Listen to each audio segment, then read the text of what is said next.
Umesema mambo sawa, umesema kila kitu kiko sawa, umesema uko sawa sawa, lakini ukweli kichwa kinasumbua, mazingira hujapendezwa nayo, na mtazamo wa maisha haukufurahishi. Kwa sababu tu umesema sawa haibadilishi mwelekeo. Mwelekeo utabadilika pale utakapoamua kubadilisha mawazo yako na mtazamo wako wa maisha, na hivi vyote vinawezekana kwa kufuata hatua zifuatavyo. Kwanza, tambua kinachokusumbua. Pili, taja kile kilicho kinyume na kinachokusumbua. Yaani wanasema the opposite ya kinachokusumbua. Kwa kama unasumbuliwa, anasema sina hela za kutosha kulipa madeni, the opposite ni kuwa na fedha za kutosha za kulipa madeni.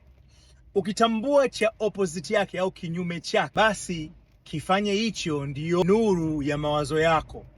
Nikimaanisha kwamba fikiria kana kwamba wewe umeshakuwa yule utakaye kuwa. Jisikie kwamba unacho, kwa sababu fikra zinabadilika pale unapojisikia. Ukijisikia, mtazamo unabadilika. Mtazamo ukibadilika, tabia zinabadilika. Tabia zikibadilika, mazingira nayo pia yanabadilika.